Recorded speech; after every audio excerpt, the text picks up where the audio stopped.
Assalamualaikum, dear viewers. How are you? Hope that you are fine. Alhamdulillah, I'm also fine.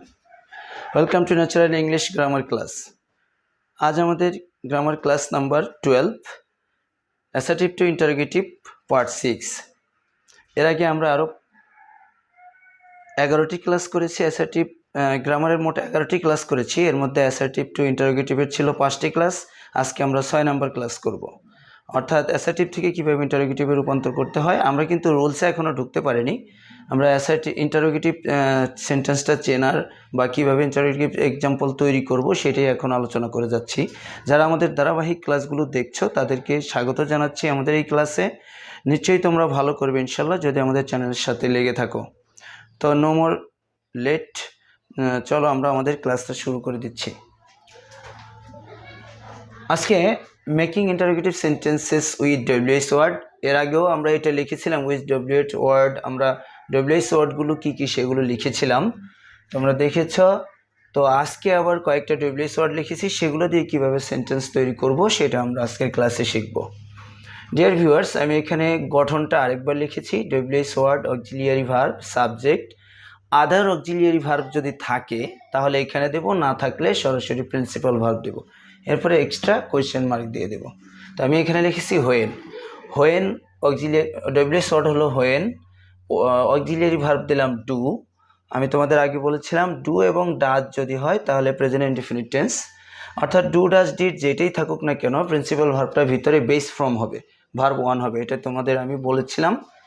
তো চলো আমরা দেখি একটু সেন্টেন্স তৈরি করি। When do you get up, তুমি কখন ঘুম থেকে ওঠো। When WH word, do auxiliary verb, subject you, get up এটা প্রিন্সিপাল ভার্ব। এখানে তোমার এক্সট্রা নেই, সুতরাং না থাকলে নাই, যদি থাকে আমরা দেব, না থাকলে দেব না। When do you get up, তুমি কখন ঘুম থেকে উঠো। এই ধরনের প্রশ্ন আমরা করতে পারি যে when do you get up. যদি আমরা এখানে সাবজেক্টটা একটু পরিবর্তন করি, ইউর জায়গায় যদি আমরা হি দেই বা শি দেই বা ইট দেই বা কোনো নেম দেই তাহলে এটা ডু থাকবে না, এটা ডাজ হয়ে যাবে। অর্থাৎ হোয়েন ডাজ হি, এখানে যদি আমি হি সাবজেক্ট বসাই তাহলে এটা ডু থাকবে না, ডাজ হয়ে যাবে। এই বিষয়গুলো আমি মাঝে মাঝে তোমাদের বলেছি যে কখন এসযুক্ত ভার্ব হবে, হি শি ইট নেম এই চারটা সাবজেক্টের সাথে এস যুক্ত ভার্ব হবে, এস বা ইয়েস যুক্ত ভার্ব হবে। আর যখন আমরা কোয়েশ্চেন করব, এটাকে ইন্টারোগেটিভ করব, তখন এখানে অক্সিলিয়ারি ভার্বটা হবে ডাজ। সো তাহলে কি হয় দেখো, when do you get up, তুমি কখন ঘুম থেকে ওঠো। যদি বলি সে কখন ঘুম থেকে ওঠে, এটাকে আমরা কিভাবে করব, when does he get up, এভাবে করব। আর যদি বলি সে কখন ঘুম থেকে উঠে না, তাহলে এখানে আমরা নট বসিয়ে দিব, when doesn't he get up, সে কখন ঘুম থেকে ওঠে না। আবার যদি বলি তুমি কখন ঘুম থেকে ওঠো না, তাহলে হোয়েন ডোন্ট। অর্থাৎ আমরা যদি নেগেটিভ করতে চাই পাশাপাশি, তাহলে এই ডু ভার্বের সাথে বা ডাজের সাথে আমরা নট দিয়ে দিলে এটা নেগেটিভ হয়ে যাবে। When don't you get up, তুমি কখন ঘুম থেকে উঠো না। When doesn't he get up, সে কখন ঘুম থেকে উঠে না। এইভাবে আমরা এই সেন্টেন্সটাকে ইন্টারোগেটিভ করলাম ডব্লিউএস ওয়ার্ড দিয়ে। টেন্স অনুযায়ী এটা ডু অথবা ডাজ আসছে, ডু ডাজ ডিড যেটাই থাকুক না কেন অক্সিলিয়ারি ভার্ব, এখানে আমাদের মূল ভার্বটা হবে বেস ফর্ম V1, এটা আমি পূর্বের ক্লাসে বলেছিলাম। তো ডিয়ার লিসনার্স, এরপরে দেখো এইটা অনুযায়ী যদি আমরা এটা করি, হোয়ার ডিড কোন টেন্সে আছে এটা তোমাদের বলেছিলাম। ডিড হচ্ছে পাস্ট ফর্ম অর্থাৎ past indefinite. Where did they go yesterday, where did they go yesterday, yesterday হচ্ছে এখানে এক্সট্রা, হোয়ার হচ্ছে WS word, did auxiliary verb, they subject, go এখানে প্রিন্সিপাল ভার্ব, এখানেও আদার্স কোনো অক্সিলিয়ারি ভার্ব নেই, এটা সবসময় থাকতে হবে এমন না। আর ইয়েস্টারডে হচ্ছে এক্সট্রা, অর্থাৎ হোয়ার কোথায়, ডিড যেহেতু পাস্ট ইনডিফিনিটের জন্য অক্সিলিয়ারি ভার্ব হিসেবে এসেছে, তাই এটার অর্থ এটার কোনো অর্থ হবে না। যখন প্রিন্সিপাল ভার্বকে সাহায্য করে, অক্সিলিয়ারি ভার্ব যখন প্রিন্সিপাল ভার্বকে সাহায্য করে তখন অক্সিলিয়ারি ভার্বের অর্থ থাকে না। তখন অক্সিলিয়ারি ভার্ব অনুযায়ী আমরা টেন্স ধরবো, সেই টেন্স অনুযায়ী এই ভার্বের অর্থ করব। অর্থাৎ এটা যেহেতু পাস্ট ইনডিফিনিট অতীত, তাহলে গো ভার্বের পাস্ট ইনডিফিনিটের অর্থ করতে হবে। তাহলে কি হয়, যাওয়া, গো অর্থ যাওয়া। আর যদি আমরা অতীত দিয়ে বলি, পাস্ট টেন্স দিয়ে বলি, তাহলে হবে তারা, তারা কোথায়। আর এটা পাস্ট টেন্স যদি ধরি তাহলে হবে গিয়েছিল, তারা কোথায় গিয়েছিল। ইয়েস্টারডে মানে গতকাল, গতকাল তারা কোথায় গিয়েছিল। এভাবে আমি যদি এখানে সাবজেক্ট পরিবর্তন করি, আদার্স কোনো সাবজেক্ট দেই, যেমন I, we, he, she, it, name, they, যে কোনোটাই আমি দিতে পারি, এখানে ডিডের কোনো পরিবর্তন হবে না। যেমন একটু প্র্যাকটিস করি আমরা। হোয়ার ডিড দে গো ইয়েস্টারডে, তারা কাল কোথায় গিয়েছিল। হোয়ার ডিড ইউ, এখানে যদি ইউ দে, ইউ গো ইয়েস্টারডে, তুমি কাল কোথায় গিয়েছিলে। Where did he go yesterday, এখানে যদি হি দেই তাহলে হবে সে কাল কোথায় গিয়েছিল। শি দিলে হবে where did she go yesterday, সে কাল কোথায় গিয়েছিল। Where did it go yesterday, এটা কাল কোথায় গিয়েছিল। Where did Simon go yesterday, অর্থাৎ কোনো নাম যদি বলি আমি, সাইমন গতকাল কোথায় গিয়েছিল। এভাবে আমরা এই ডিডের পরিবর্তন না করে পাস্ট টেন্স দিয়ে আমরা ইন্টারোগেটিভ সেন্টেন্স তৈরি করতে পারি ডব্লিউএইচ ওয়ার্ড দিয়ে।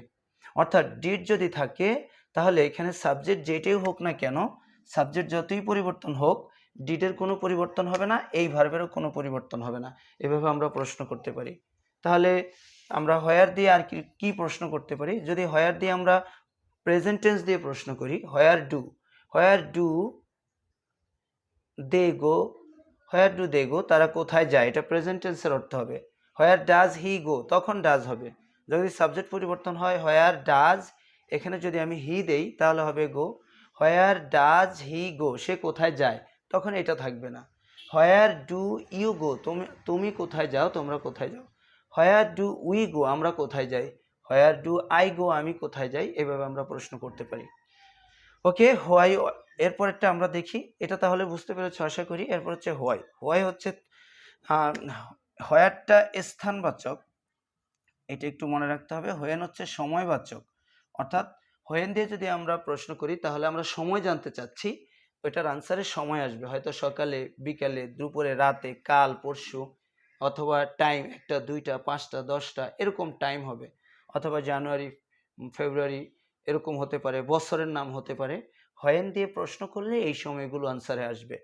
আর যদি আমরা হোয়ার দিয়ে প্রশ্ন করি তাহলে ওইটার আনসারে আসবে স্থান, অর্থাৎ কোথায় দিয়ে যদি আমরা প্রশ্ন করি, কোয়েশ্চেন করি, তাহলে কোথায় আনসারে আসবে একটা স্থানের নাম। সেটা যে কোনো স্থানের নাম হতে পারে, সেটা কারো ওয়ার্ক প্লেস হতে পারে, সেটা কারো লিভিং প্লেস হতে পারে, সেটা কারো মার্কেট প্লেস হতে পারে, সেটা কারো অফিস প্লেস হতে পারে, যে কোনোটাই হতে পারে। যাই হোক, তাহলে হোয়াই হচ্ছে কারণ। হোয়াই দিয়ে যদি আমরা প্রশ্ন করি তাহলে বুঝতে হবে কারণ জিজ্ঞাসা করছি। যেমন were you, were you talking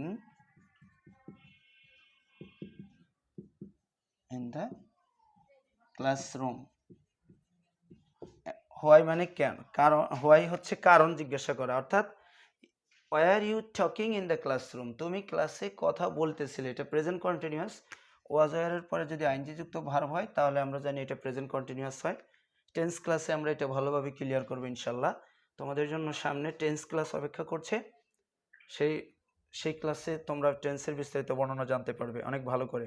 why were you talking in the class, তোমরা কেন ক্লাসে কথা বলতেছিলে। অতীতে অতীতে পাস্ট কন্টিনিউয়াসে যখন হয় তখন এটা অর্থ হয় কথা বলতেছিলে বা খাচ্ছিলে, বলছিলে, যাচ্ছিলে, এরকম অর্থ হবে। তো তোমরা কেন ক্লাসরুমে কথা বলছিলে। এখানে হোয়াই হচ্ছে WH word, were auxiliary verb, you subject, talk এখানে মূল verb, principal verb, in the class এটা হচ্ছে এক্সট্রা। এখানে আমাদের এই দেখো গঠন অনুযায়ী তোমরা এটা মিলিয়ে নিতে পারো। WH word, auxiliary verb were, subject you, other auxiliary verb এখানে নেই, প্রয়োজন নেই। প্রিন্সিপাল ভার্ব হচ্ছে টক থেকে টকিং আসছে, আর এক্সট্রা হচ্ছে ইন দ্য ক্লাস। অর্থাৎ তোমরা ক্লাসে কথা বলতেছিলে কেন অথবা বলছিলে কেন। এভাবে আমরা কারণ জানতে চাচ্ছি, এটার জবাবে একটা কারণ বলতে হবে যে এই কারণে আমরা কথা বলছিলাম।